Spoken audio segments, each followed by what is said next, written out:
Thank you for watching LC Africa, the content factory. We are streaming live from our home in Nansana, opposite KFC. And this is our first inaugural show, Sense and Noise. This morning, we are hosting distinguished gentlemen and lady in the media industry. We have Ivan Kahwa, who works with UBC. We have a seasoned journalist, Josephine Namakumbi, and also Raymond Tamale from Nation Media Group. But before we start, let us first have a message from our sponsor, Maganjo Grain Millers, the one who makes the best wheat products in Uganda. Mu mutima gwa Uganda mulimu ekimera ekyenjawulo era nga kijiddwamu omutindo ogusukkulumye. Engano ya Jiko nga ekolebwa ab'amagana.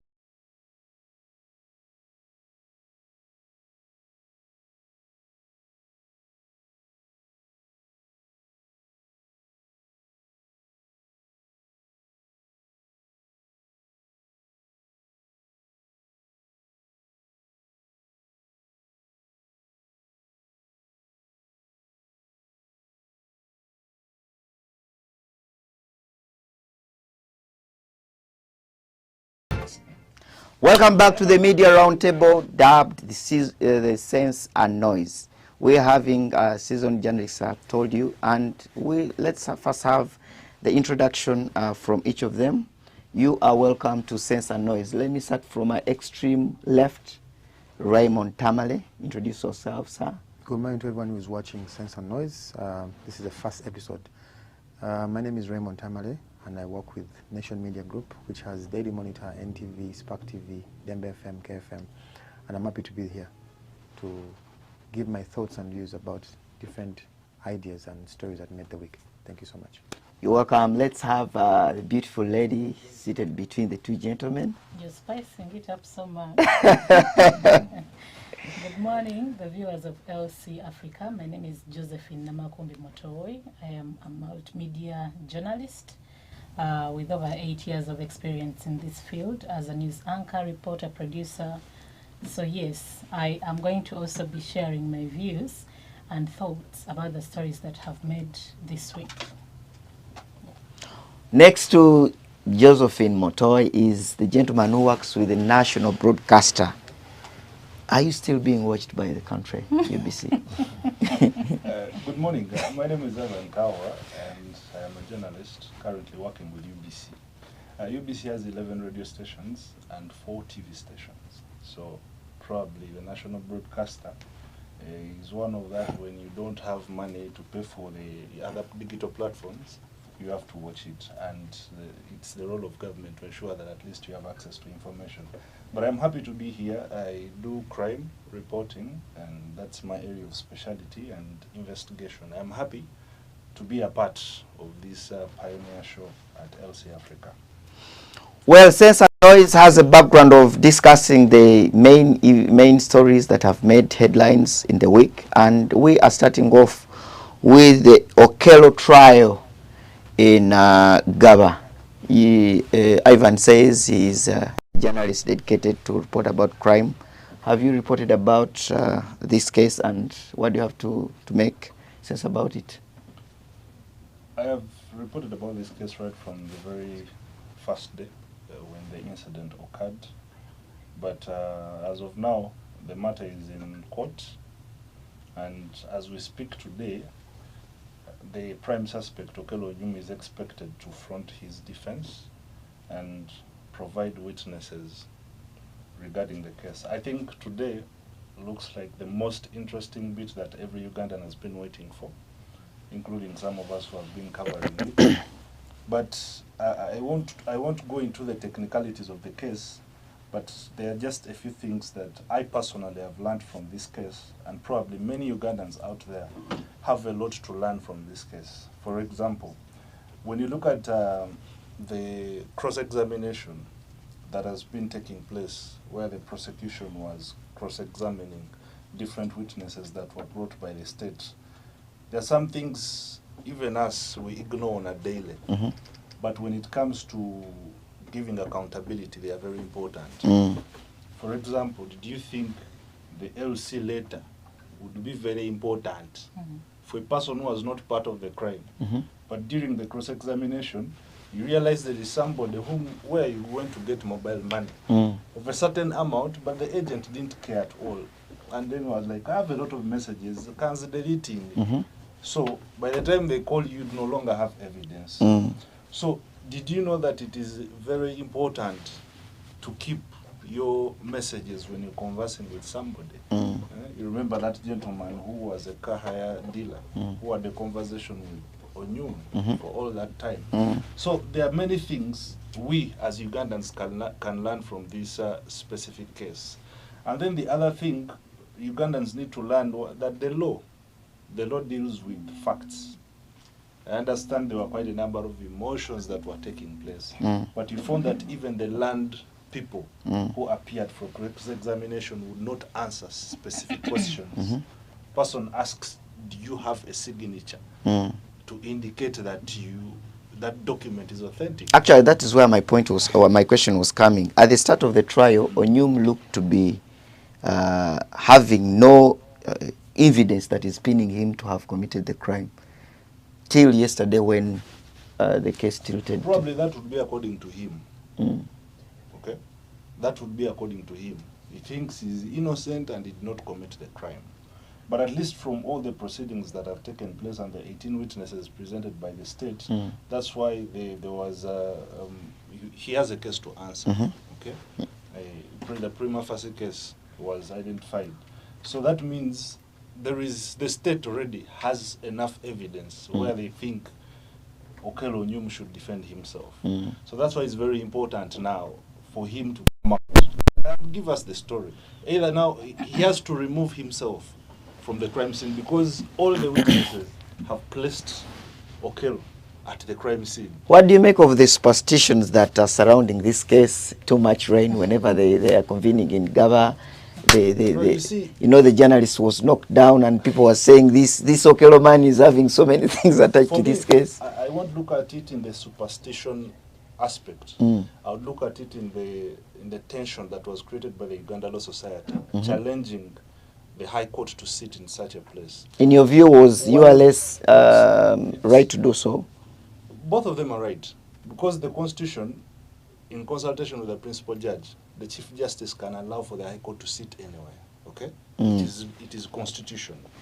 But now, what the ULS was pointing out, that while you want to put a High Court somewhere, does that location, is it safe, first of all, for the people who are accessing it? Is it accessible? Do you have emergency escapes? Do you have emergency routes? Now, ULS has a case in that regard, because while the law gives the Chief Justice powers, it does not clearly indicate that when you're setting up a High Court, it should have a toilet facility, it should have an ambulance, it should have a hospital nearby, something like that. Now, the two incidents, an accident wouldn't have occurred if they had sat at the High Court, at the building opposite CPS, okay? That rain wouldn't have blown off the tent of the judge if they were in a well-gazetted High Court. And apparently, many times when these cases are being tried on location, for example, we have seen the army used to try soldiers at the place where they commit the crime. The reason was to to have quick justice, okay? Because they cannot transport the suspect and something like that. So to me, it's not more of superstition.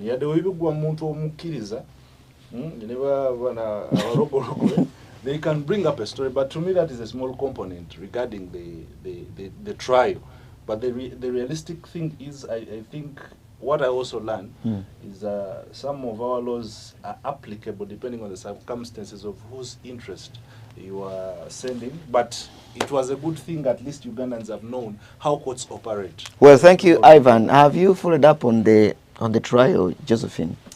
Yeah, I have been watching all the details and how it started with Okello paraded before, was it Uganda Road Court, when he was taken for plea, and then he started with apologizing, forgive me for killing the children. And now, a week or two into the trial, he seems to be on the other side, opposing his first stand. So I feel like from the word go, everything was clear. But looking at how the case is progressing,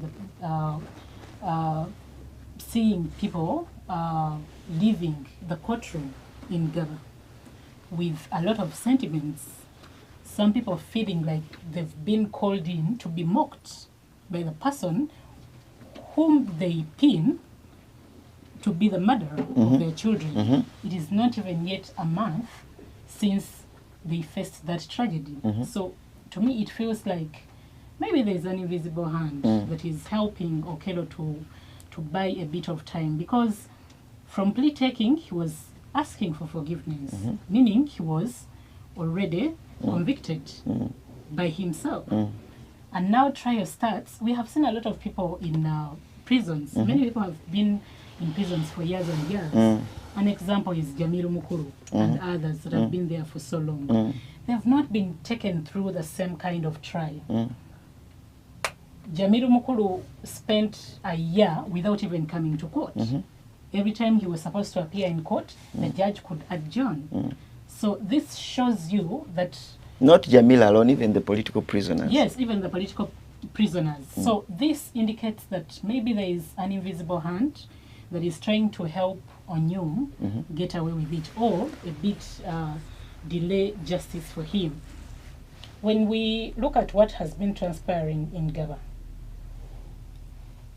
the knocking down of the journalist, and now the tents are being blown off. I've been following social media. When people were complaining, they were saying, especially on TikTok, they were saying, we were patient with this man when he was given a seat in the first court sitting. And then he asked for water, he was given a Renzori, but instead of jacket. Even asked for KFC. I don't know why that was AI generated. KFC. And then, before we even start losing hope in the trial, the guy starts dozing off in court. And then his lawyers ask court to go for a standstill until he addresses his issue. They reach out to him, and then he's just asking for a pen. And what happened yesterday proves this seemingly systematic move to delay his justice, or justice for the people that lost their children. When he said, I'm not ready for trial, I was told to postpone my defense. What does that really mean? To me, it seems like there's someone behind this, and I've seen some of the information moving around social media that his father is a former bigwig of the government. Sure. So maybe... Why do they always relate a crime to wealth? Because looking at how the process is going, Bwambali, if you look at other people that are in the same shoes, that are battling similar charges and cases in court, they're not treated the same. But when you see, I heard the report from US, because they say he was staying in the US. Yes. Said he committed no crime in the US. How come he then turned out to be a killer when he arrived in Uganda? Is that a question for police? Suspected, anyway. Suspected killer. Hassan, if I am arrested right now on charges, for example, murder, and then I'm taken to court and I'm like, please forgive me, I didn't do it willingly, or it was a mistake or something, that is taken on record. It is put on record. And then there is another case that happened before this, and the woman came out in the media and said, he killed my child first. When I reached out to police, they played me, and then he was flown out of the country. Yes. What does this really speak to? To me, it speaks to that invisible hand that we've not yet seen or gotten exposed out for us to understand who exactly is trying to delay this fight for justice. Because the lives that were lost were very tender. They were very young children. But also, handling this case at such a speed, it even gives confidence to other wannabe murderers. Yes. So I feel like it should be handled at a very good speed, so that people get the justice and get to grieve their children, the loss of their children, with the satisfaction that they've gotten justice. Raymond, Daily Monitor ran a publication saying Onyum targeted several nursery schools. As you delve into this, what do you have to make about the Okello Hall staff? First of all, if you look at what court has been handling in regards to people have come up to give evidence, when police came out to bring out the knife that he was used, it had no fingerprints of Okello. When you look at what they say that he investigated and was using a computer to see how to behead children, so that means it's a plan and he has been orchestrating it for some time. The question here is not about police doing its job or what. The question here has always been that the Ministry of ICT and whatever it is and IT, they claim that they are very good, that they can suspect any crime that is going on. And that's the knowledge behind that. They've even brought the cameras behind. Why would you, okay, it's very hard for you to suspect that someone is going to kill people at that stage. But at the end of the day, if you know that someone is using the internet to investigate or to even get information about beheading people, why need to come in before he even commits a crime? You understand? I have a boss of mine who left Nation Media. He's called William Scato. He used to say that this country works in a fire brigade manner, whereby until a problem happens, that's when government comes in. Okay, truth be told, we are living in a world whereby everything's about politics. But these are our kids, the future of tomorrow.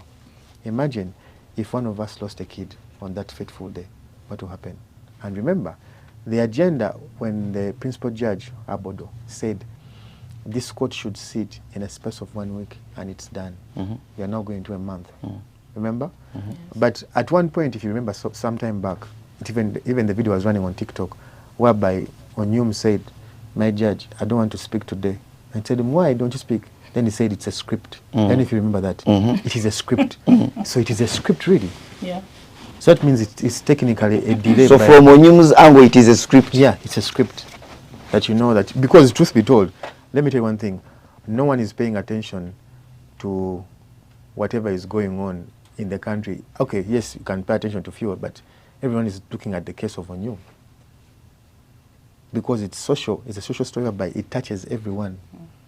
The time he was arrested and was brought to court, he was supposed to be put in a cell with other victims or criminals. But they said, Mutuwe to Mukoleko, that's how. And the other thing also is that, I think also, the fact that Okello is a citizen of the US, he has citizen here and the US, court has to be really peculiar about this case and not go so fast.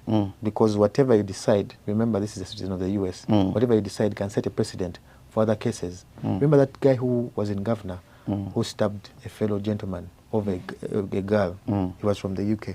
So such cases, and that guy is on the street right now. He served his time and is out. So you look at the Okello case and you look at, okay, police is doing its job, the court is doing its job, but the end bit of it is one, is that the mother of one of those kids is sitting in the tent and saying, how can that guy take water? How can that guy ask for this? How can that guy ask for this? But my kid died.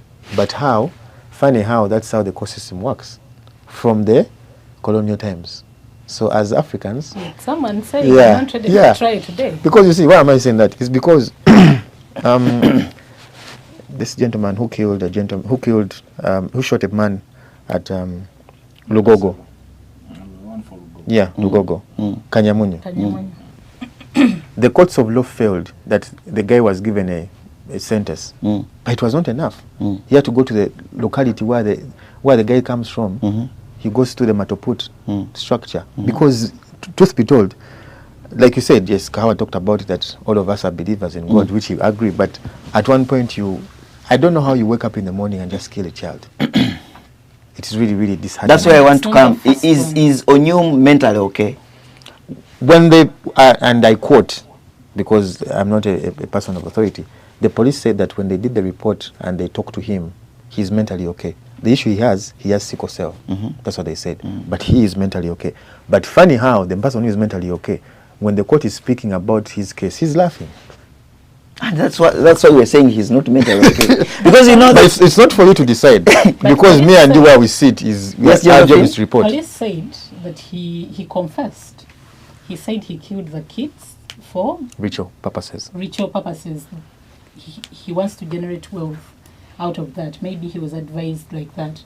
But looking at his criminal record, From 2018. from 2018, it should have informed a better process of handling him so that the people that lost their children get justice as quick As we finalize this discussion about Onyum, I want each one of you, using a minute. In as much as it is before court, are you seeing... I wanted to supplement before that 1 minute. You see, being mentally okay or not okay is different from being of sound mind. Yes. You know, I'm just careful with the way so caught. You first You did may speak- medicine you because may say the serious- terms you're throwing at us, it looks to a psychiatrist. No, not a psychiatrist, but from the court proceedings. They were also very selective when they were referring to the state of So what is the mind difference of- between of- being mentally okay and What of I'm sound trying to mind? say, in court, the word that I was hearing was sound mind. Sound mind. I Yeah. didn't hear Yes. anything to do with mentally stable or unstable. There's a witness, I think from police. He said he engaged Okello when he was arrested and engaged him to assess his mental stability. And then he seemed okay. And then he asked him, why did you have to stab the kids? And then he said, I did it for, That is for wealth. yes, The for intention. wealth, but I am sorry, but I was advised. So the same person is in court telling you this guy is mentally stable, but he knows and understands what he did. And then you're using sound mind.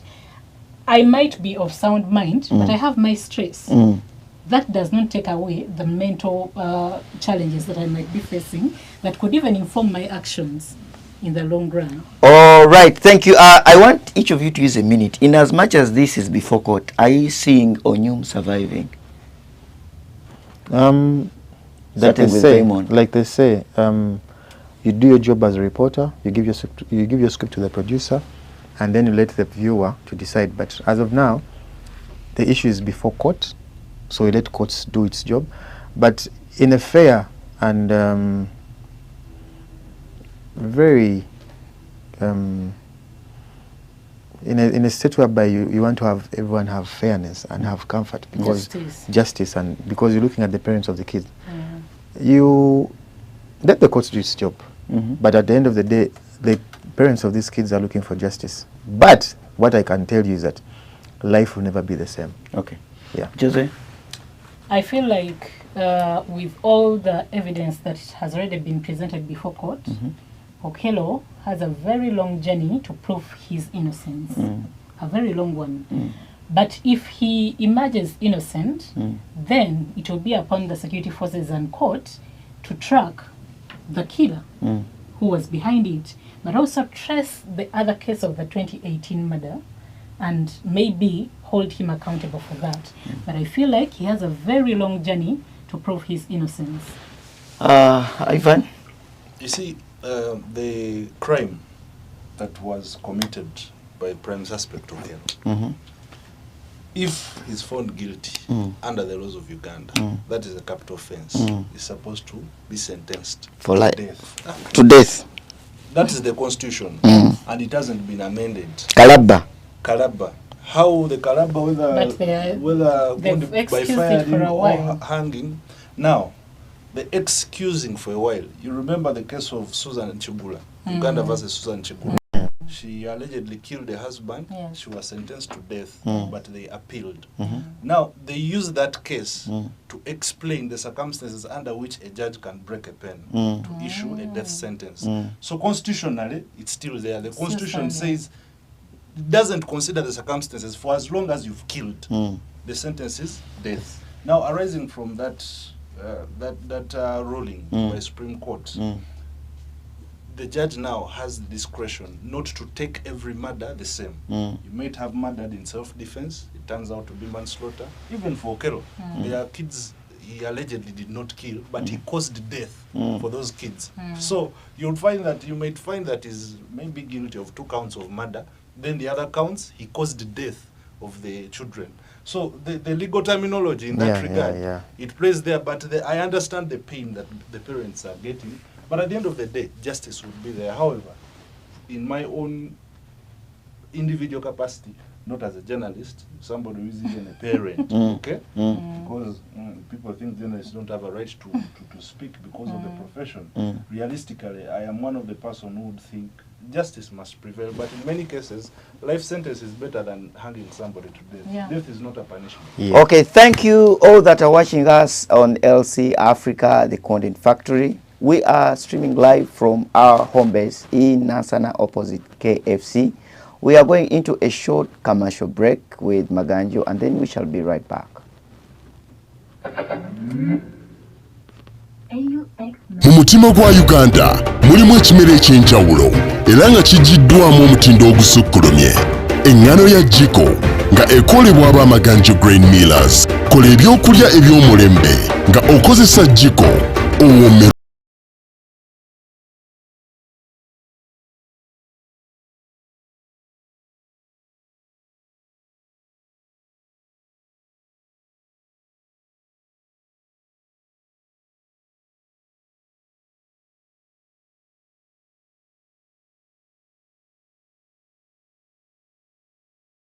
Nations. Mu mutima gwa Uganda mulimu ekimera eky'enjawulo era nga kijiddwamu omutindo ogusukkulumye eŋŋano ya Jiko nga ekolebwa ab'Amaganjo Grain Millers. Kola ebyokulya eby'omulembe nga okozesa Jiko owomera.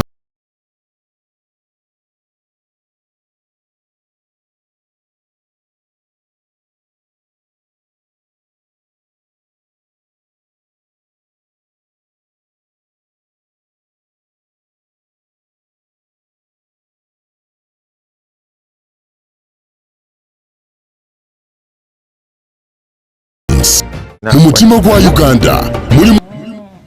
Welcome back, all those that are watching us live on YouTube and other socials of LC Africa.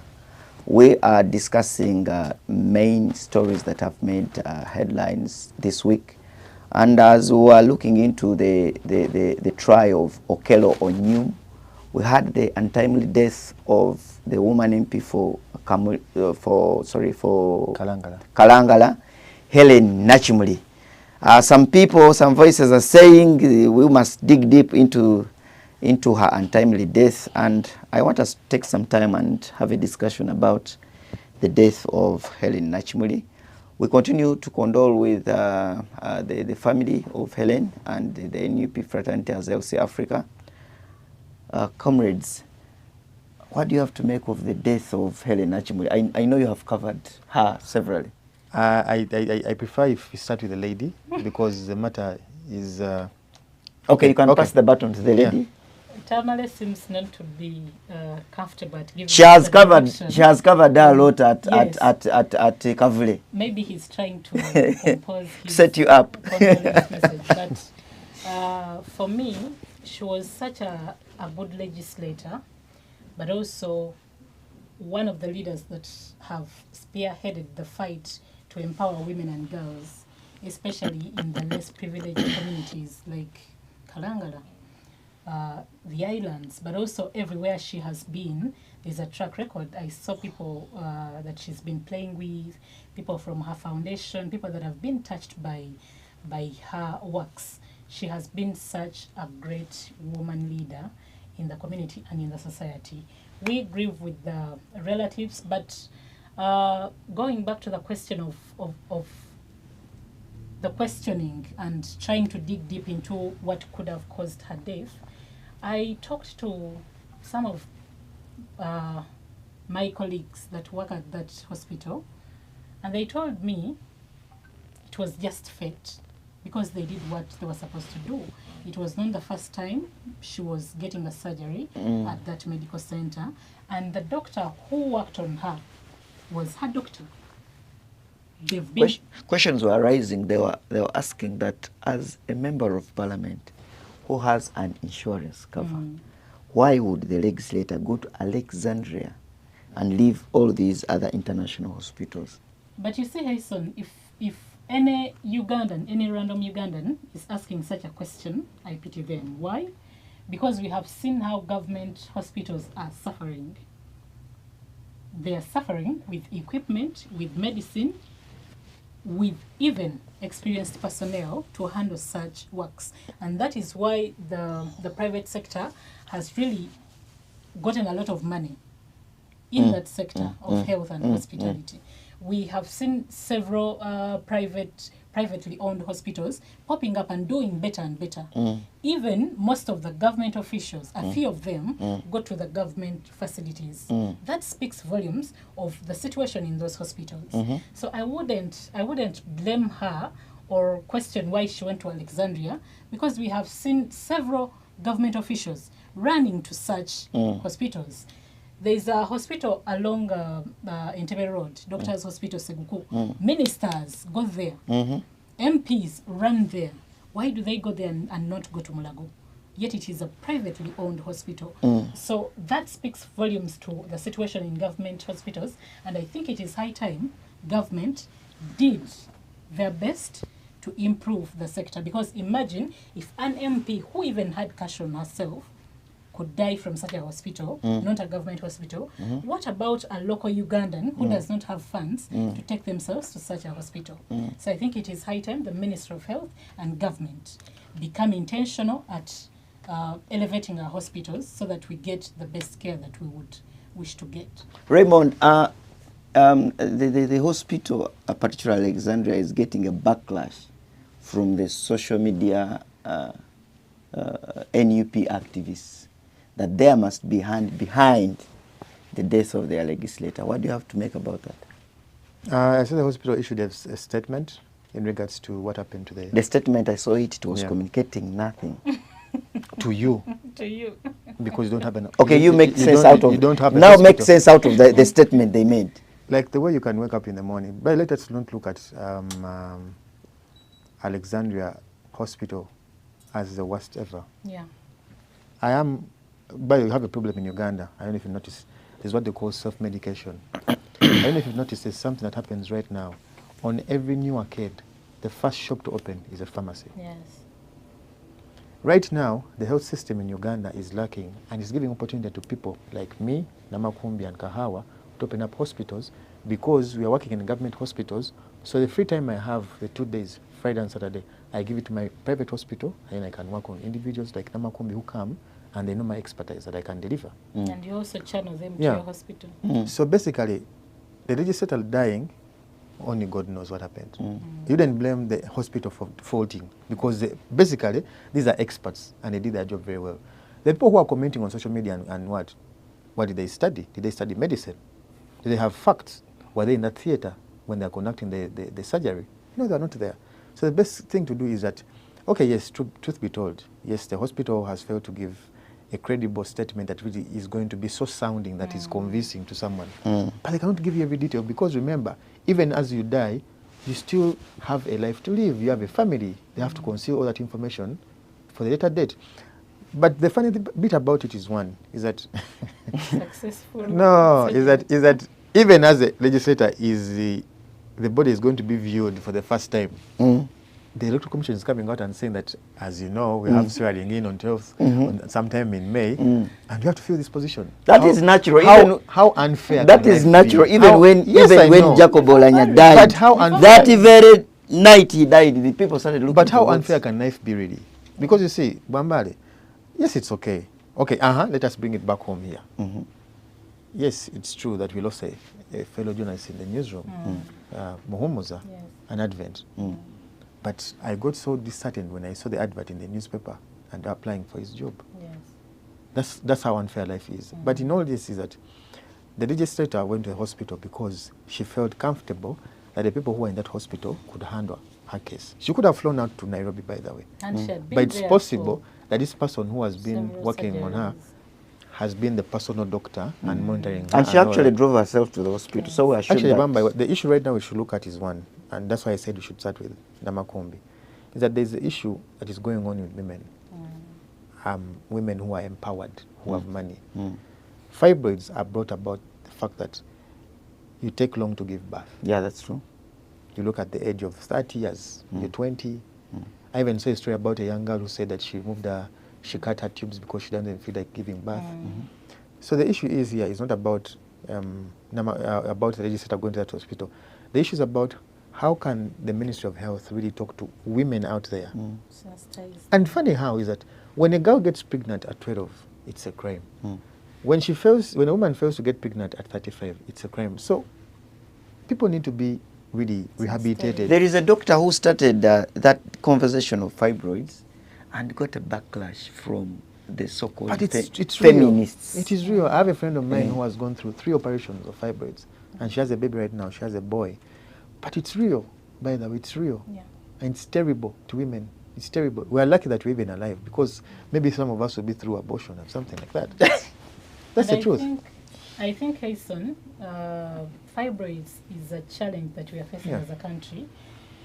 I went to hospital when I was pregnant, and my guy told me he has a scheduled surgery for a 15-year-old who had fibroids. Huge fibroids in a 15-year-old, you can imagine. Because some people think it is from taking contraceptives, maybe family planning. Yes, family planning, or taking long to give birth.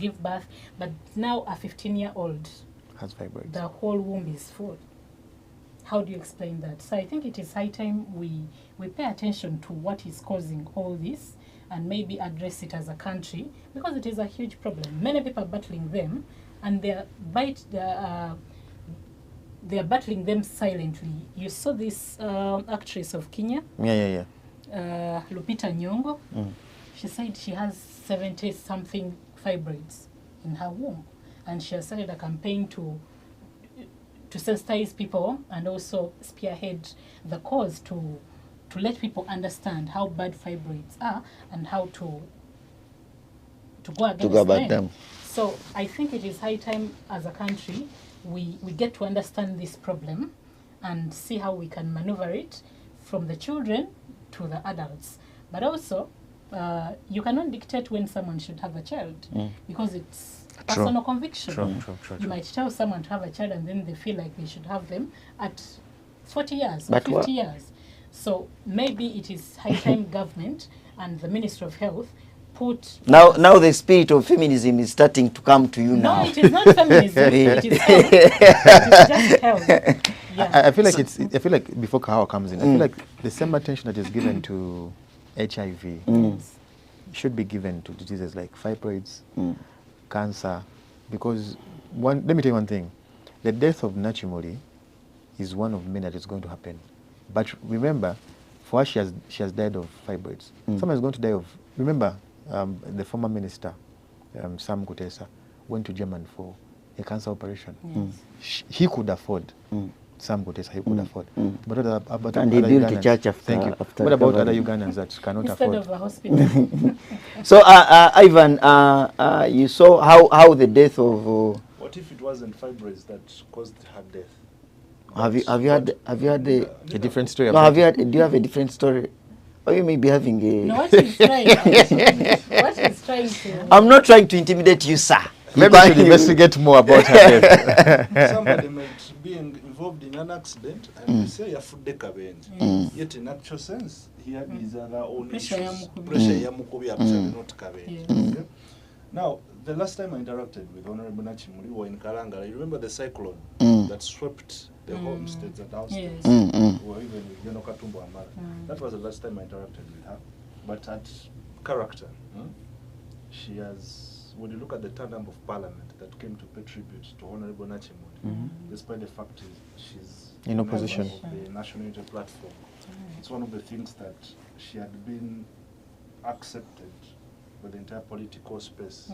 When you compare to the late Muhammad Segirinya, how many people turned out, for example, to commensurate with him. So, from the other lens, I looked at the unfairness in the human nature of our politicians in this country. No, they say she was a unifier from all the divide. Apparently, I understand she has done all her good, okay? But there are many people who have known Nachimoli during death compared to when she was serving. But tell me who didn't know about Muhammad Segiri, both on social media, both in the constituency represented, and many others. So, to me, I looked at it in that kind of lens. Now, you see, social media has kind of started putting a pressure on mainstream media and to even the land fellows. social media, somebody comes to demand accountability for something that does not even concern their existence in the world. Yeah. Okay, I for one, I cannot start questioning a hospital that has trained specialists to give me a reason why somebody died, why you didn't stop the death, And yet the family somebody. of the foreign consented to the surgery. Of course, these are medical procedures. So if it is not yet your time, what my sister said, you will talk bad about people who are complaining about fibroids because you are still 12 years. You don't know. But by the time you hit a certain place of a surgeon, you hit menopause. Then they tell you you have fibroids. You will come back and make noise and complain. Okay. So that's why I think we need to really be careful as a country. Okay, it is the same thing related, just like people were questioning the capacity of the Uganda police force. But when the forensics guy came, he made an introduction of who he is for 5 minutes. Then the judge also natula asokasome. When the guy started giving forensic analysis and imaging, to the extent Simuyonjitwala, I tell you what you searched 2 years ago. Now, do you want social media to sit and say mutubulire chitufu? So I think as a country we need to be very serious, okay? But then even the communication. So likuba foot soldier. No, not foot The soldier. communication It's that about was every made by Ugandan. Alexander. I've ever been there. I've ever been there. I've ever received treatment from that hospital, and I've ever had patients being treated in that hospital, including one of the patients who got COVID-19 during that period. Is it on government insurance?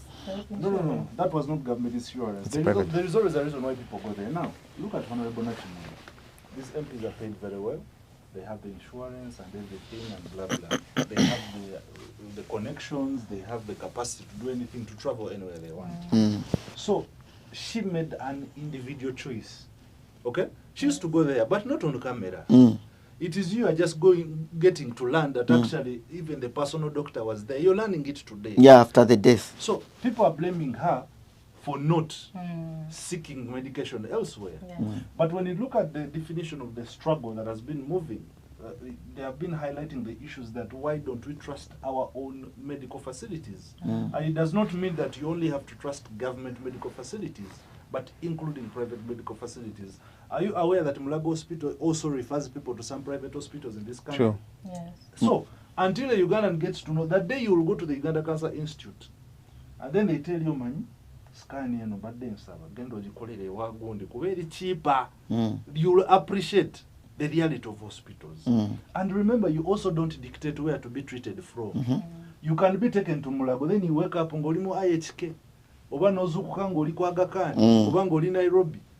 Then do you start I did not consent. So we have to be very serious when we are looking at issues to do with life. So we cannot put that hospital into the spotlight. And for me, the document they wrote, if I was a relative to the deceased, it was very conforming to the extent you saw the hospital was commensurating with the family, that we are together with you. But information Tamale jayogeddeko wa social media gye badayagala lwaki yafudde, was there blood issue, was there something like that. There is another doctor yagamba baye mubaka namulabe naye ku TikTok ali bweru. But they have to explain to us, did they do an investigation? Was the blood anesthesia? Now you get a oluzungu lungi. And then nengamba in the medical, just like the journalism world, I have so far sworn 2 times when I was graduating and when I was getting a job at UBC. Ninkwata kitabo kya Mukama ne bandayiza. Now, in the medical world, for example, even if somebody died at Nakasero, as a medical doctor who is in Algeria, there are certain things you cannot do in the operational standard procedures and the ethics of a medical personnel. Ngafe journalists. There are things I cannot talk about UBC here. Same applies to my colleagues, okay? So I think even Ugandans need to be aware of that kind of thing, and it is your role, the people who are seated here. It is our oversight role to ensure that we either put sense and noise and sense. Sense and noise. Sense and noise. It's us to put sense in the minds of Ugandans by giving them the necessary information. So to a social media glad, you have a good phone, you have your data, complain about the price of data. Yes. But don't ask, for example, a specialist on how they failed to do their job because you don't know. The father of the late knows everything. He was given the report. So it is the discretion of the parent now at the congregation in Namungona during the burial. Nagamba, we have been informed. Omwana wa fecha muse chechimu. Nera wala social media bagamba muze yalimba. Omwana baba muse busi. You know, you try to place something. The political tension. The maybe. political tension. That is the biggest problem that we are having in this country. But rest in peace, Nachimuli. And the Electoral Commission coming out to say for us Unfair. Unfair. It is constitutional. Like My losing brother. your wife and then marrying the next man. Let us also get feedback from those watching us online. I'm having a comment here from Salongo Douglas. He's saying, this case is a reminder that we need to do more with regard to our medical institutions. By the time people are opting to use private medical facilities instead of referral hospitals, it says much. Esther Natale says, we are following. Palnet says, government should learn from private hospitals. Now, as we go into another commercial break, ladies and gentlemen that are watching us here at LC Africa, the Content Factory, we are the biggest online TV station in Uganda. And that one I can say it authoritatively. Tujja. So let us first go to Maganjo, tufune kungano, nga wetuliako mpola mpola. Mu mutima gwa Uganda mulimu ekimera ekyenjawulo era nga kijiddwamu omutindo ogusukkulumye. Engano ya Jiko nga ekolebwa ab'Amaganjo Grain Millers. Kola ebyokulya eby'omulembe nga okozesa Jiko owomerwe.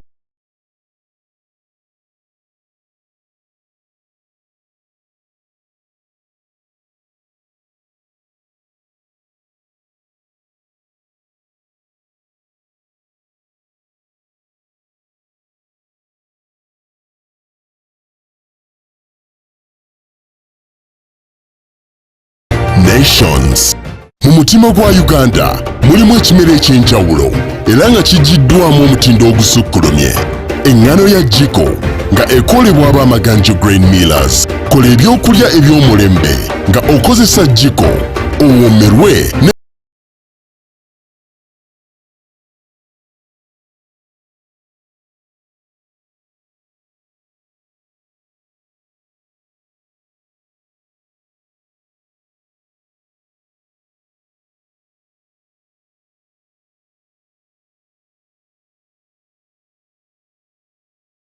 Nations.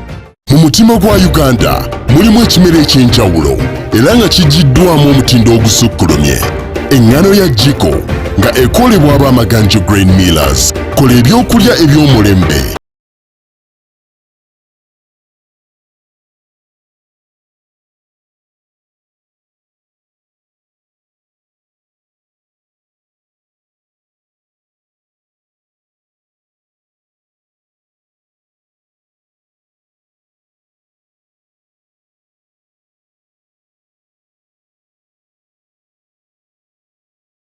Nations. Mu mutima gwa Uganda mulimu ekimera ekyenjawulo. The Content Factory. As we come to the conclusion of this program, we are having few minutes to the end. We want first look into the speakership race.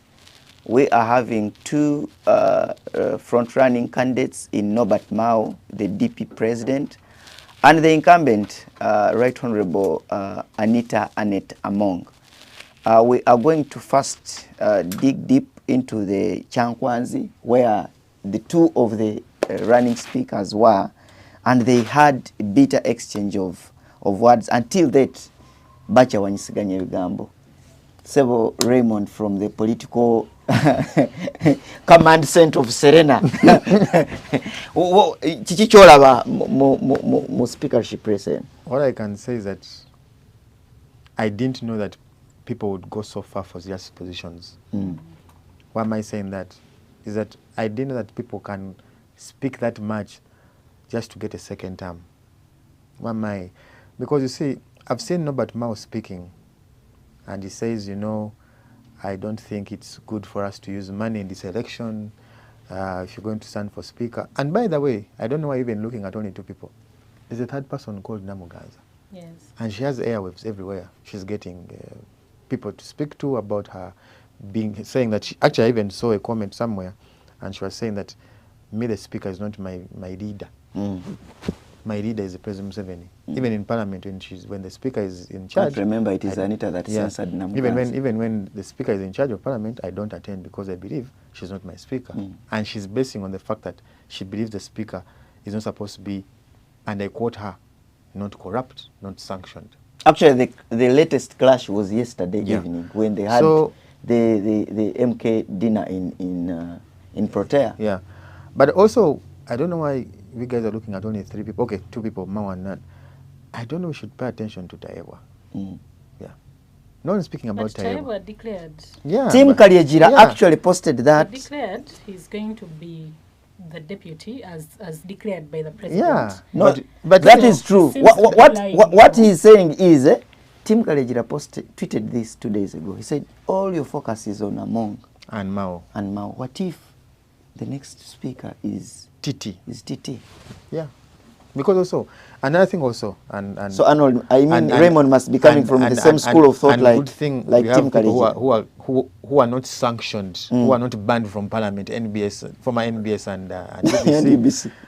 Was that necessary? It just, if you look at the fact that, okay, what I'm looking at is that how far can you address someone just for you to get a position of being a speaker, deputy speaker, minister? You've seen fights whereby people are abusing. Actually, let us look at, this is NRM against NRM. Yes. That's how bad politics is. Because, truth be told, there's a working agreement between DP and NRM. And by the time that the Secretary General of the NRM invited Mao to come, It's actually the president who instructed the Secretary it General showed to that, invite him. you know what, not all is glory for you as speaker as you move forward. Because there was a letter before, you remember, on the front page of Daily Monitor, that said that SEC has endorsed TT, Tayewa, and Among for. But when the president came to Chankwanzi, he said, I think we are going to reconsider and talk to the MPs. Open race. You understand? What you should know is that after the swearing in, now you're going to see that people are broke right now. People don't have money. The economy is doing badly. But you're going to see money moving in Parliament. And you're going to be surprised. However, from the school of thought where we sit, me, Kahawa, and Namakumbi, we don't have a side. We shall go with the person who has been voted as speaker. I didn't ask you to take sides. I was just asking you to dig deep into this. But also, what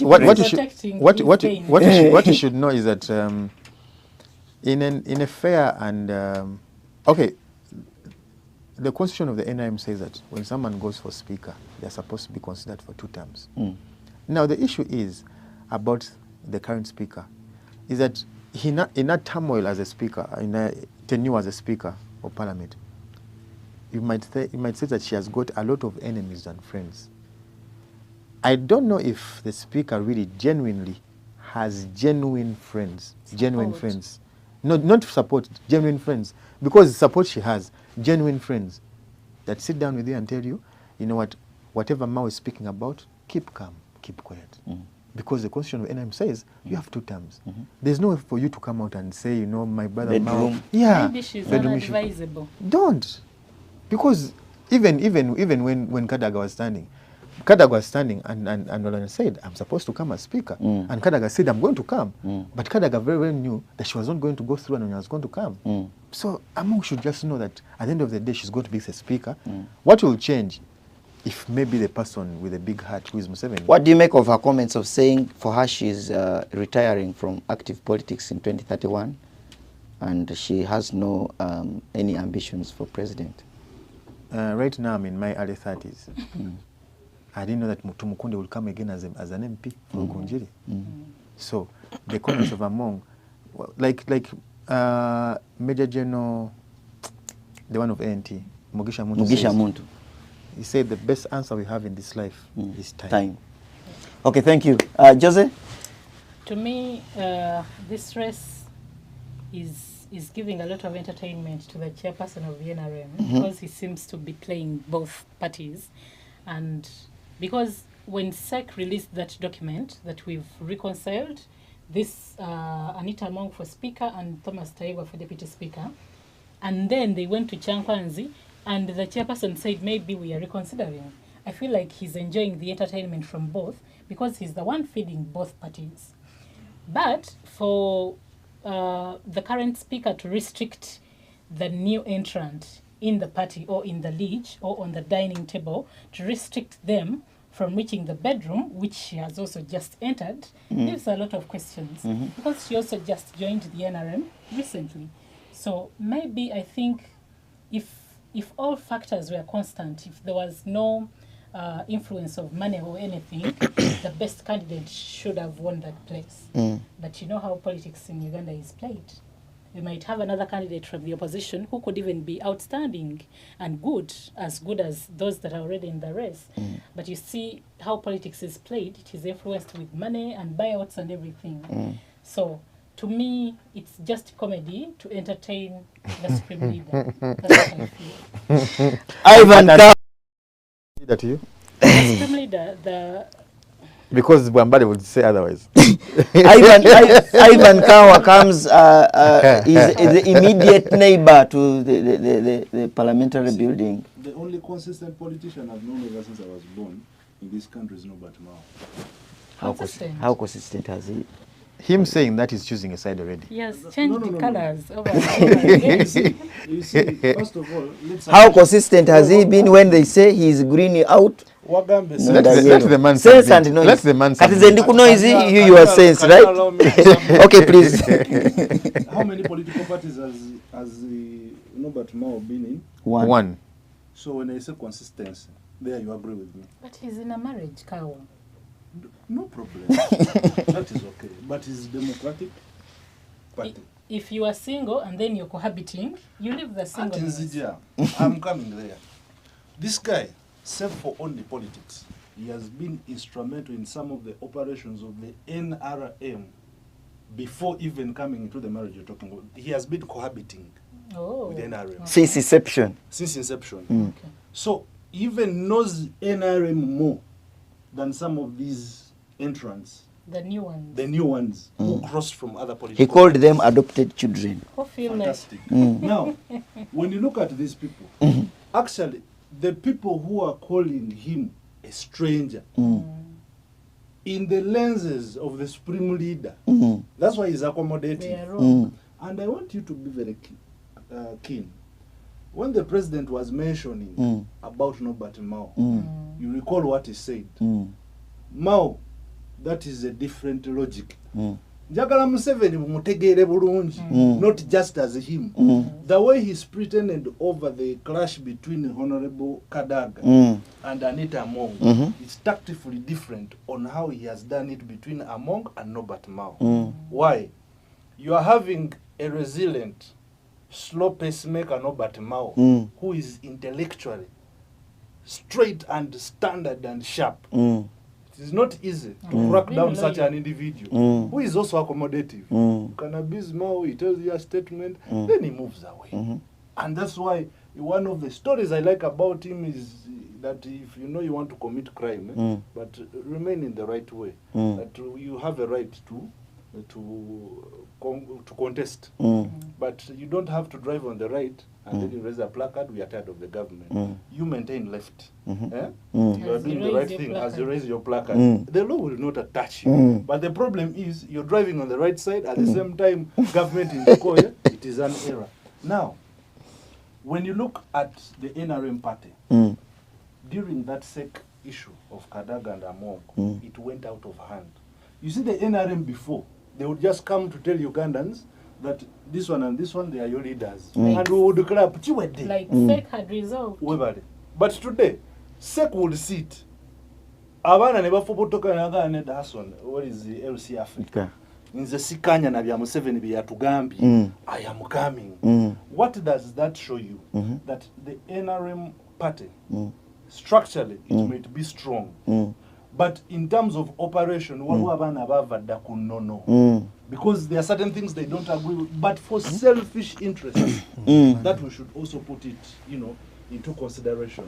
So I am thinking it's really going to be a tough one, but changing the speakership goalpost and something like that is something that only time will tell. But for us, kati bana Uganda abamu twabivaako dda foba mutuletera tayebwa. Well, here at LC Africa, we shall be covering the speakership race right away from the start to the end. And let us go into the last segment of this show by putting a torch into the sovereignty bill, the protection of sovereignty bill. It has brought commotion in public space, in parliament, in the civil society, in the religious sector, everywhere. And you are the people who are the eyes of the public.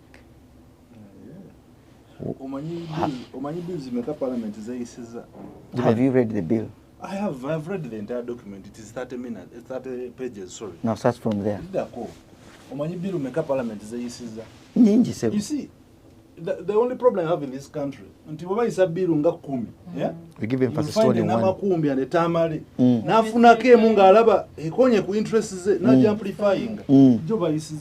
Tax income amendment bill. Yeah? No one is talking about with the holding tax. It is just 200 shillings. 200 shillings. No. What is It's doubled a lot. No, the effect of the sovereignty bill, you know, the Ugandans can stomach the 200 the increment. sovereignty bill has nothing to do with you. No, Kawa, it has. It has. Let us get sense from you. I hope it is not noise. No. Let us give him time because he read the These are bill. facts. Okay. Yes. You see, one, the first thing for Nacho Trino Kumanya, this bill is going to create a department in the Ministry of Internal Affairs, which is called the Department of Peace and Security. Kat eno department yegendo kubera in charge of giving out certificates to an agent or a foreigner cooperating in that regard. Kati eyo In that regard, who is a foreigner? Yes. Now, when you're having these bodies, then you come to that, by definition, a foreigner. A foreigner is a person Outside the country. outside the country. But also, it means that the moment you migrate from Uganda, no crossing, just go over Bondwe Rubiriha. The moment you cross in Bondwe To and Congo. you are in Congo, automatically I become bill a foreigner. Defines you as a foreigner. Now, there are a contention. Gwenange.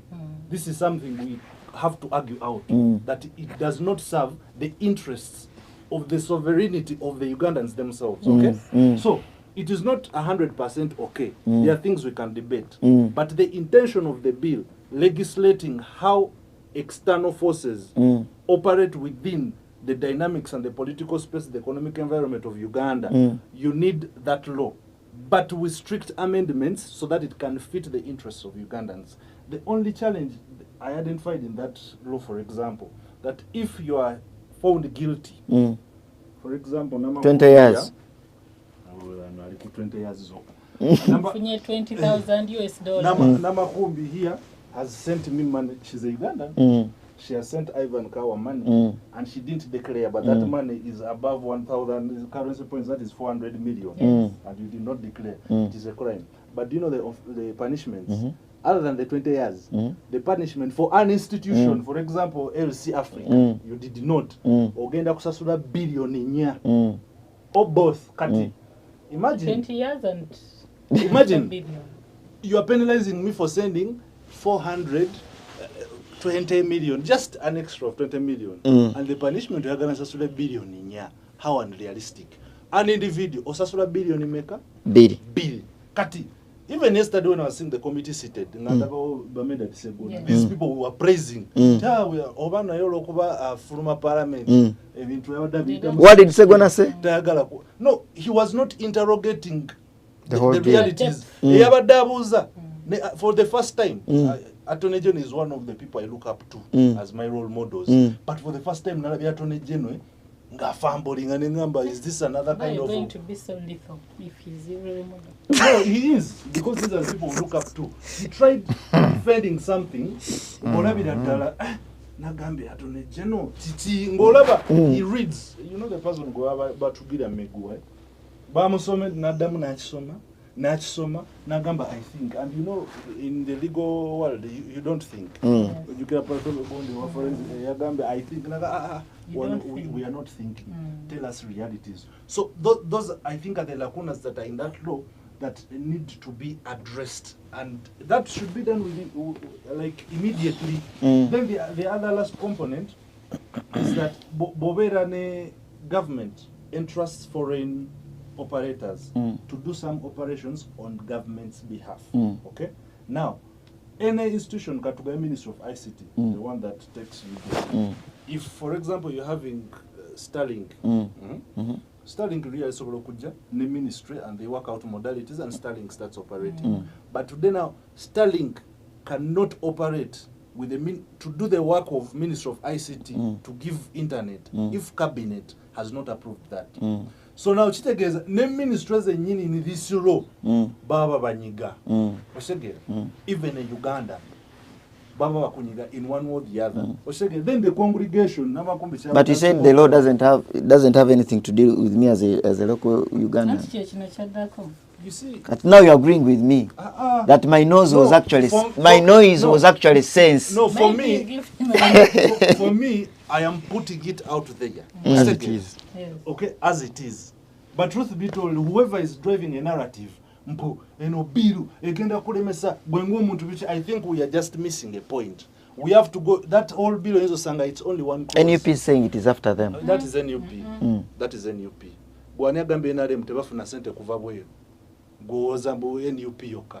So there are certain things that you know to with an open mind. So the issue is the entire bill, you might find it is one clause that is affecting you as a journalist. For example, congregation that law does not the bill does not clearly define the intent. Because mukuogera one, what the bill wants, are they discussing how Trump is going to give them money? Thank you.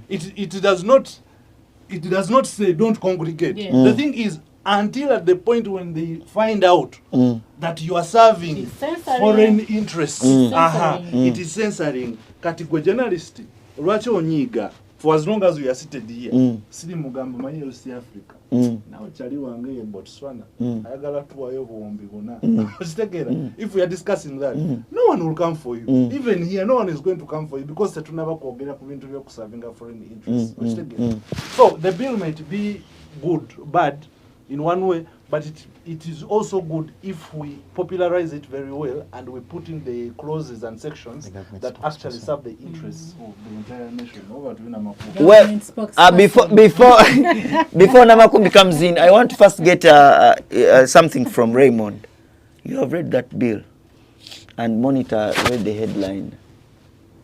I mean, ran a headline about sovereignty bill. You know, Monitor is. They say the people's paper. In the perspective of the president, the bad paper. And to quote what Kahawa was just talking about, yesterday when the Attorney General was in Parliament, he said, Uganda is poor. We need funding from outside. That means we need foreign FDI, foreign direct investment. But remember, Bambari, we're in April, May, June, July. We have a budget coming in, isn't it? Yeah, that's in June. In that law, right? Even a ministry, if I quote Kahawa, even a ministry, if a Ministry of Health is looking at getting a partnership from the US government, and it's a tune of 1 trillion, they have to go to the Ministry of Internal Affairs and consult to get funding from outside. And they are sent to that department that has been created, which reports you understand? back to the minister. So at the end of the day, the capacity to thank you. Everything. Because yesterday the Attorney General said, yes, we need money, but what are the interests of this money that is coming into our country? Is it going to promote homosexuality? Is it going to promote the country? Is it going to fight the country? But at the end of the day, you know what? Even someone is giving you funding. Bambari, if I wake up in the morning and you tell me, Raymond, I need a loan from you, tell me, I need your national ID. If you get, I need interest of this. So that means even the person who's giving money from outside has demands and conditions. Terms and conditions are going to give that money.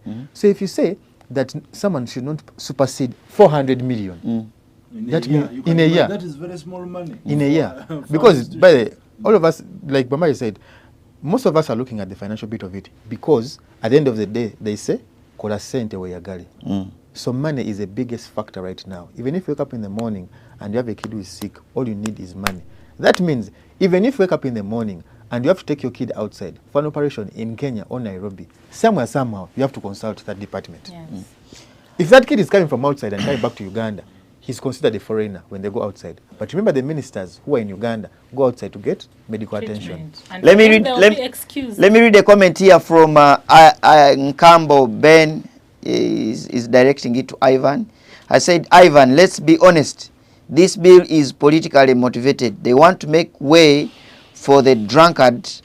I don't know which drunkard he's saying. For the drunkard with restricted funding to political parties and civil society by the bill. What do you expect? The views and comments expressed on this program are not solely for LC Africa. This disclaimer, I have to put it right. My being here, I am discussing the content in the bill. So if he's suspicious that they are targeting a certain political party, chiba chitegeza, they know the wrong they have been doing. Sure. Anti zichenko, wala muntu alete chintu no gamba you bill nabe targeting. This is a reality. You understand? Yeah. Because when you come out to say it's politically motivated, for example, the anti-homosexuality bill, do you think it was only targeting homosexuals?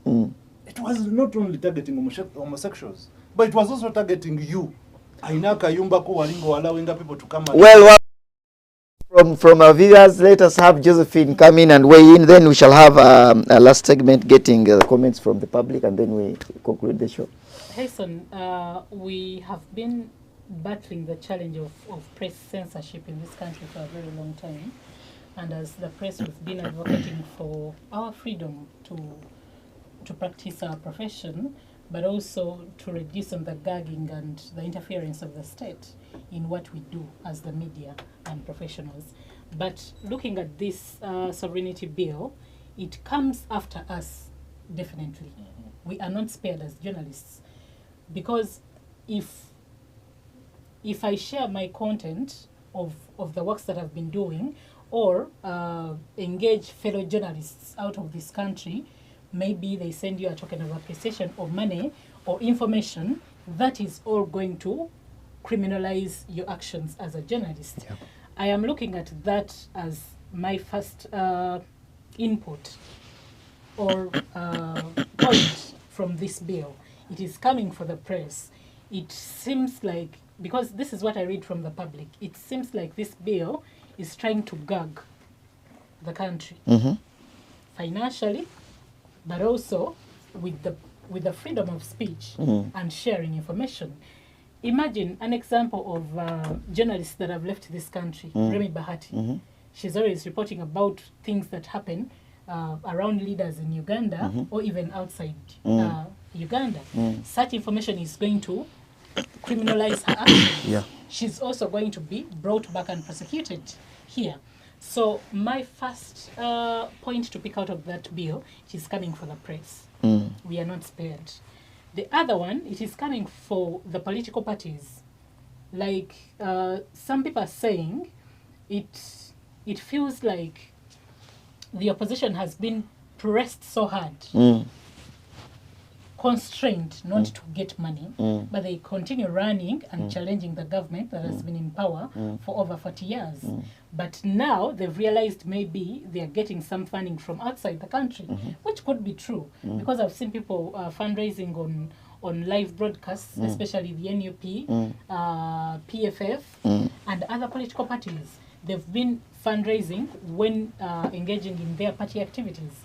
So this is also not sparing them, because anything about the money that someone gets, there's a way government has been scrutinizing all this and following up to know who is doing what for what intentions. I feel like they should just streamline that. The process they've been using to track out these people, to track them down and get to know how much money comes in. You see, when they closed the DGF, was it DGF? Yes, it's DGF. When they closed it, everything came out clearly. Even URN was affected. Yes, one of the every organization came out to declare how they've been benefiting from that. So I feel like we've had these streamlined systems and processes that we've been following, I feel like we should have prioritized that more than looking like we are trying to gag the country and the opposition as a target after 40 years of the rule of this So are you suggesting it's a bad bill? It should be wiped out, or it should be amended to fit in? Cow, like I said, we've had avenues that government has been using to track the issues they are trying to bring out in a different bill.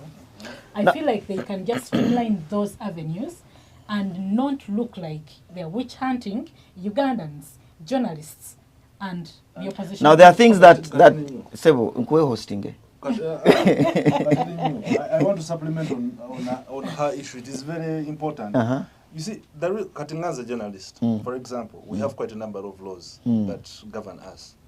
For as long as this bill, Babanaji Sangaboy, it has a lot of inconsistencies with the existing legal framework. And I know the Constitutional Court might strike it down. Absolutely. Yeah. It does. While we are discussing this bill, it shouldn't be a whole component into her. As it comes, it's going to pass. For the journalists, you're kuita. But we've seen But some that if you come like arrest that me and and they take me to passed. court, it will be inconsistent with the laws, with Kawa. even the Constitution itself, Kawa. where it allows for the freedom of Kawa, expression. just to cut you short, we've seen bills that have come in the same style, like the Court Martial, the APDF Act. And you It know what got a happened. lot of challenges, but people are still stuck in prisons. They are not tried, they are not anywhere. But the- So if we do not address these issues before it goes through the process, maybe it might also be Now, passed, I mean at each like those have been passed. I mean, at each of you, there is something that is happening that is unusual. The clerk to parliament put an advert in the papers Yeah, last day actually. inviting people to come and give their views. But the bill appeared on the order paper for the second and third reading. What do you have to make of that, sir? Like they say most times, before you arrest someone, investigate and then arrest them. But in Uganda, it works reversal. Yeah. Arrest, then investigate after. It is Actually, Ugandans are saying, why the rush? It is good to As protect you our see. sovereignty as a country, to protect our borders, our language, and all that. At the end of the day, and you see like the public PMO bill that was brought, it was after some years. Where is it right now? It's not working, it's not efficient. At the end of the day is this, as you're making a bill, look at the other side whereby you're not in power. How is it going to affect you? Is it going to strike you down? Because at the end of the day, you look at this. Today you're in power, you're in charge, you're the president, you're the minister, super minister, what?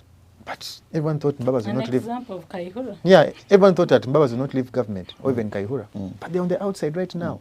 And the same law is going to be used against them. You never know.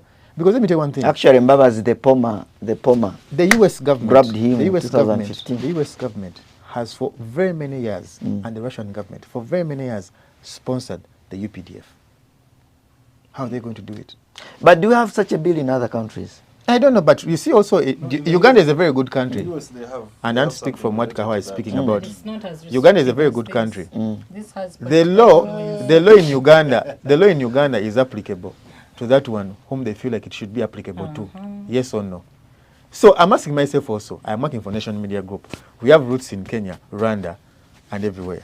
So if a person is coming from NTV Kenya and they're coming to Uganda, share or they send stories. us footage from Kenya, what are we going to do about our footage? And then they tell you it is against the sovereignty. Because of the even you country. see, even right now, when UBC is telecasting its news, even if it's NBS or NTV, the people who are watching a story are far beyond just Uganda. The comments that you get are far beyond than Uganda. So if someone goes and comments from the US and says, Kahawa, the story you did about the Zenere Bank heist was good, and the person is in Russia, they'll say Kahawa is working for a foreign agent. Yes or no? Just Why are like that. Why are you engaging a Russian? You see, And if Kahawa replies, that's That engaging. Russian asks you for your account number to send you something. Yeah, an to appreciate appreciation. you. people, I want us to be on the What same would page. that sound like? As you reply to that question, let me add another second one. No. No, so Kawa, you're having your elder brother is in the US, Yes. right? Yes. He's sending you 10,000 USD To buy land. to buy land. You have not declared it. Are you aware that you're committing a crime? You see, chenjagala tutegere kye kino, from the structure and the what the bill wants to achieve. As an individual, if you're looking at, for example, my sister kati nze nina brother wange ali ebweru nze ndabira ddala ne 1000 currency points taziweza in a year okitegeera because let's look at how Ugandans bwe mbulira aso ndi mu kikaacho how many people are going to send you 400 million to you as an individual. Haven't you seen people who have been found with 1 billion in their house? How many cases are those? I agree with you. It is right. I agree with actually I'm speaking on behalf of Muntu wa Wansi. Kawa. Who is watching me here? Someone who is watching me here. The issue is for as long as you bring money into the country which is above 400 million and it is not declared, it is illegal. Now, institutions zezirina capacity eziwereza sente ezisuka ezo in a bigger magnitude. For individual basis, it is one person. And what I am arguing is, while we are pushing for this bill, the amendments pushing over MPs is to question the individual prowess into this bill. The individual ajamwatia. But as Ivan Kawa, I do not have a problem. For example, LC Africa, which is abroad. It is going to invest money to do an investigation. But that money does not supersede 400 million. I still operate. Okay? Now, Linda, I might go to do a story that influences or subjects the Ugandan sovereignty into the foreign interests. Okay? Now, laws is again to company shinga. Tegenda kubera sovereignty bill. But you see, Kawa. The information that is described in that bill, sharing information that attacks the sovereignty of Uganda, is basic information. That's basic information. So it is going to reprimand you too, as a journalist and as a local Ugandan, if you share such information with someone else. Well, as I go into the segment of having each one of you make final remarks. First, wait, before you go there, we are seated here, all of us, the 4 of us. This is LC Africa. We can wake up in the morning and say, but you guys, why don't you just quit our jobs and just work with join LC Africa? Why am I saying this? Seranja, Ivan Chimuchigozu, who at MCI, how much funding are they getting from right now? Because DW Africa must be sending MCI more than 400 million a year. And Raymond Mojuni. Yes? Kahawa, we are here. The accounts were frozen. Right now we're going to start something that is like that in a year. And someone is saying that, I'm going to find these guys because I have a relationship with Kawa, Namakumbi, Tamale, and Bwambali. We're on the same page, my brother. Thank you. So what happens to me, because I have a dream to foster journalism in the near future to other people, because I have a craft, I have a skill, and to push on to other people so that they can also appreciate journalism is good. So what happens right now? So the bill is saying, Mr. Solomon Selwanja, if you are receiving over 400 million, you inform government. But Kawa, that's what they are saying. You think they have not been knowing what is the Financial Intelligence Authority for? Listen, they've read the frozen accounts of some of those organizations. Thank you. Agora over funds that are questioned, but they shouldn't be questioned. So to me, this is going to be used for political motivation to constrain and restrain such organizations and censor them from speaking or doing what they're supposed to do. Well, and that is what my brother, the spokesperson of government... yes. Well, each one of you to answer. Is this Is she in order to allege? No, she's not in order. Because you work for UBC. But UBC is the national broadcaster. Yes. Which is okay, but I will rule all of you out of Now you are bringing the noise now. Now, Raymond, is this a bad bill? I want a yes or no. It is a bad bill. Josephine, is this a bad bill? It is a bad bill. It is a bad bill because it comes from me and you. Kawa, is this a bad bill? We need the bill. So it is a good bill. That is yours. That's well, thank you for... You're asking us yes or no? No, we are going to final asking us yes or no. There are two things. You see, Namakumbi said yes because it's coming for me and you. I might say it's bad because it's coming from my job and my earning and my future. Because at the end of the day, today I'm going to be earning 1 million. Tomorrow I might be earning 400 million. And Because, that's the yeah. For Kawa, he doesn't project getting 500 Thank million you. in the future. The problem, But the issue is, Bambai, the issue is No, one. the house is not biased. Bambai, No, the, you are getting me out of context. The No, issue I have is- not Remember, got- we need the bill. Uh-huh. That's what I've said. Yes, we need just the... like he has interest. Because you me, said, me, I have because said, you said you can't receive 400 million from outside the Ati country. bado kupetingira What if Me, I'm tomorrow thinking, you can get yes, a billion even 600 million. and how it is many for people under investing? the umanya gatubereria Now, No. no, I don't want to pick you out of Just context. have to be realistic. I don't want to pick you out of context. The issue is, you said we need the bill. I said we That means the bill is Said good, it. right? That is your definition of we need. Me as Tamale, Yes, I or am no? saying we need adjustments in this bill. Yes. Because at the end of So the you're on day, the same page with him. no adjustments in this bill. We Actually, are the on the clauses same in the page. bill. Because at the end of the day, today you're in government, like I said. Tomorrow you're going to be outside. I might employ a minister's son tomorrow, and then the minister's son is the one in charge of finance, and they get 400 million. They're going to arrest him, not arrest me, the organization, arrest the son, because at the end of the day, and also Kawa, let me tell you one thing. The reason why you left school, actually you go to campus, you study, you leave your parents' home to look for money. Why should I again go to government and tell them I have gotten this much money and I need approval? Yet government officials You have my don't even structure. declare The reason that. why there was the NGO bureau is because still have a that was lot the to job of do. the NGO bureau. You ask me for my work plan the whole year. I tell you I'm going to buy a car, I have salaries amounting this much money and all this much money. Why do you again ask me for permission to get money from outside? Because at the end of the day, if I get that money from outside, I am building and I'm working towards the GDP of the country, yes or no? So, Well, there's, Yes there's or a no? question for you, Ivan, For here. me, Hasten, Before you come in, there's a question for Ivan here. Ivan, for 40 years, NRM has been in power, money has been coming into the country. Why is the bill coming now? Isn't something fishy here? now you're asking somebody who was born during this same Onachimbuza. And appreciating We're almost the the same interest of the age government. mates. The only thing is that at least Ninakokari went day to understand the dynamics of the politics of this. But all of us are agreeing that the bill needs amendments.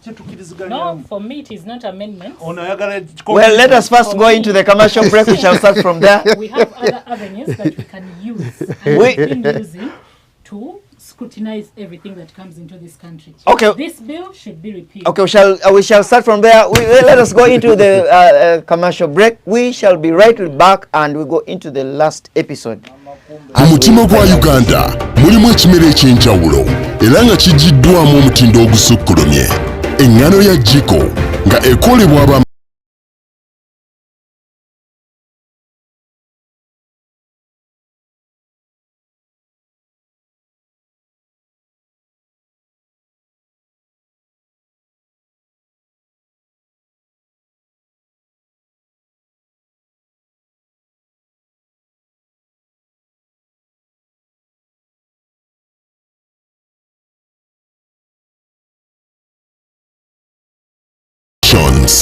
mu mutima gwa uganda mulimu ekimera ekyenjawulo era nga kigiddwamu omutindo ogusukkulumye eŋŋano ya jiko nga ekolebwa ab'amaganjo grain millers.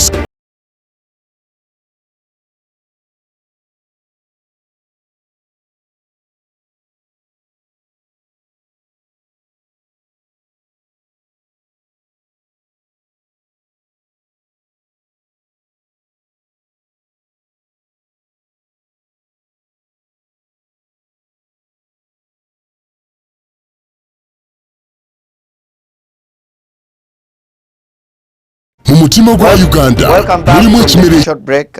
We thank you, Maganjo, for sponsoring this show. We are having several shows here at LC Africa. We have the Wagwan show that runs every morning from 6 to 9 a.m.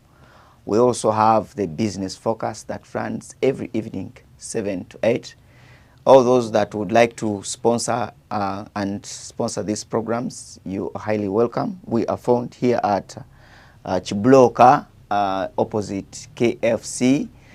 I am Hassan Mutunzi Wambale, hosting this program, Sense and Noise. As we go into the very last minutes of this show, Raymond, what are your parting shots? My parting shots is what FM Panga said some time back.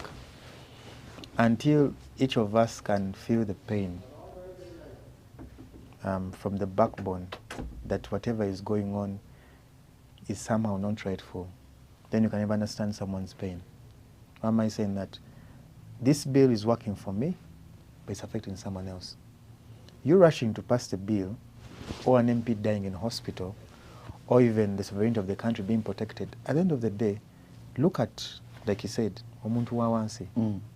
Because we're working towards a future whereby someone wants to supersede where they are to become something better.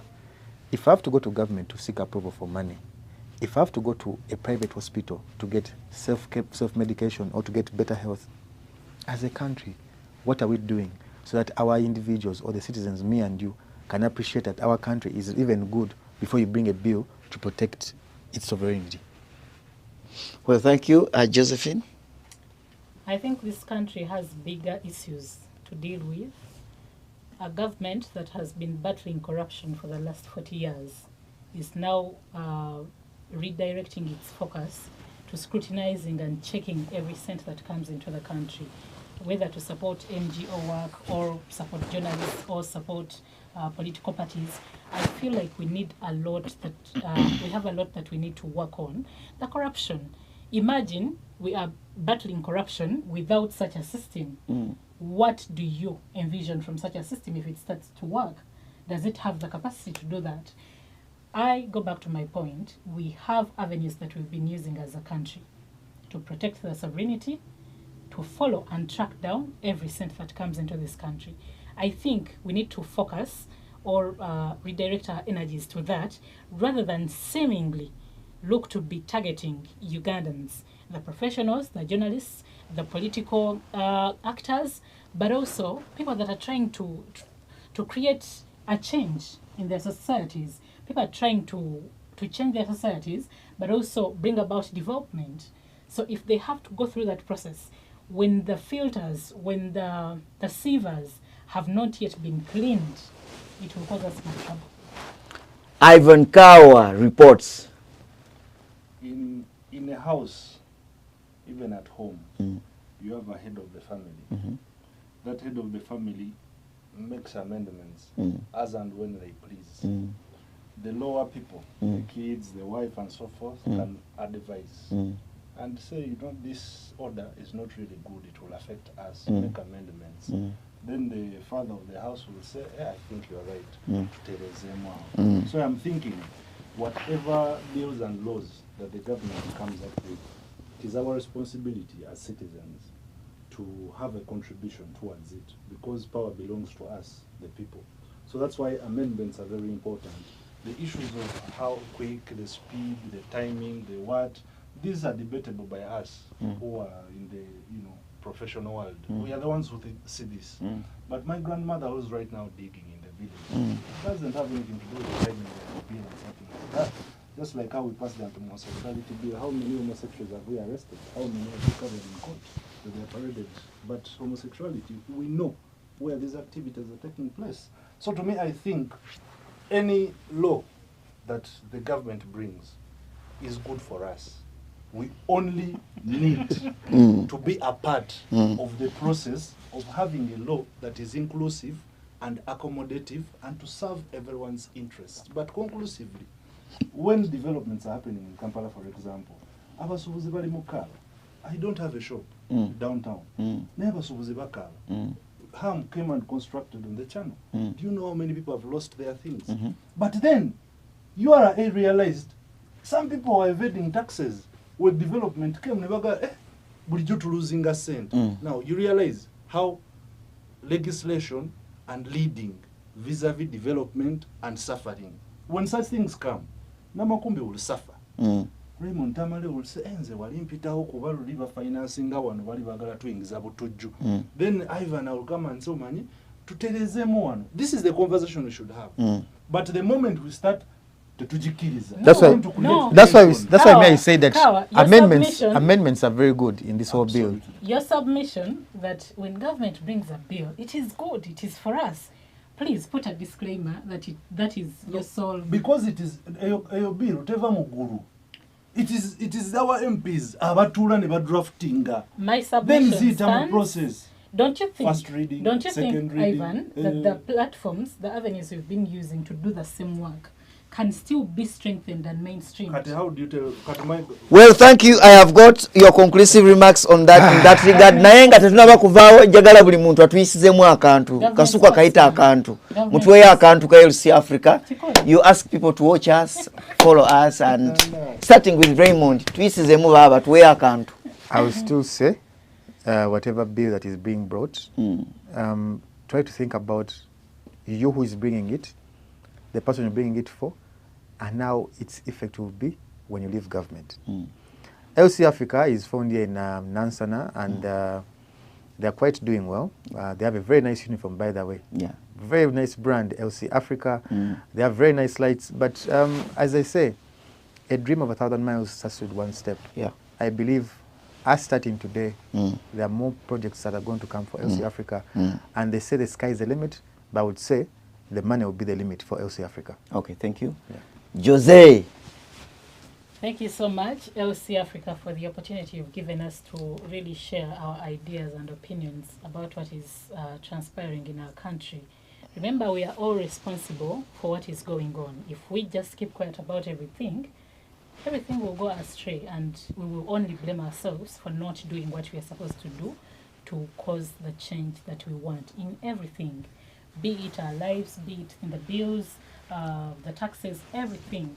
If you don't speak about it, don't complain about it, because you've not taken the step. Thank you, LC Africa, for this great initiative. I would really rally colleagues outside the country to sponsor this great platform. So long as you don't supersede 400 yes, million. yes. It is great work, great people, and I think this is the way to go. Well, Ivan? Now history has been made. We are the pioneers. Exactly. Of this specific show. Should we expect you next week? And by the way, you're very lucky that you managed to get the three of us. It's the first time we are sitting three of us, though we have been operating together in the field, but that is a kudos to you. Well, LC Africa, thank you so much. At Nansana Kuchibuloka opposite KFC. It's really a very interesting place. I was welcomed very well. I'm seeing the gadgets here. I think Honorable Kabianga should come and chip in still more. These guys need some little push and support. But for whoever is watching, akatugenda kasalamu, we take it to Honorable Kabianga. Absolutely. For whoever is watching, you can just follow my hashtag on Google. Togenda wala, just take Ivan Kawa reports. You'll get all the information that you know, all the things that I do. And for her, I'm directing her to my TikTok account. It's called Citizen's Voice. So Ivan Kawa on X. Also on Facebook, but even on other platforms. And on top of that, for the Wagwan show, will now bring me the other aspect. Because I also do disc jockey, professional DJ. So professional DJ from spokesperson. Professional DJ from a spokesperson.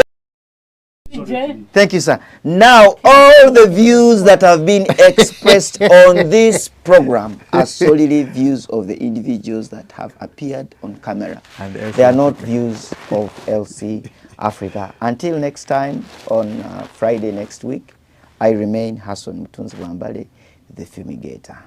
Thank you.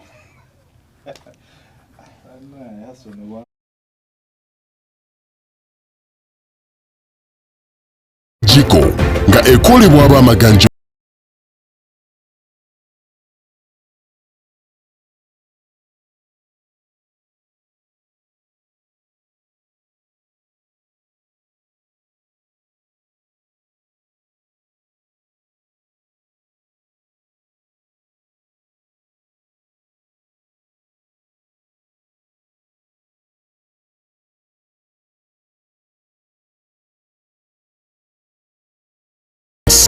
mu mutima gwa Uganda mulimu ekimera ekyenjawulo era nga kijiddwamu omutindo ogusukkulumye. Eŋŋano ya Jiko nga ekolebwa ab'amaganjo Grain Millers. Kola ebyokulya eby'omulembe nga okozesa Jiko, owoomerwe ne famiri yo ne ku mikolo gyo. Yimusa omutindo gw'enfumba yo oyimuse essanyu lyo nga okozesa eŋŋano ya Jiko. Ekolebwa ab'amaganjo Grain Millers. Eŋŋano ya Jiko evaamu ebyokulya ebiwooma nga byagalwa, woomerwa akaseera konna nga okozesa eŋŋano ya Jiko. Maganjo Grain Millers, feeding nations.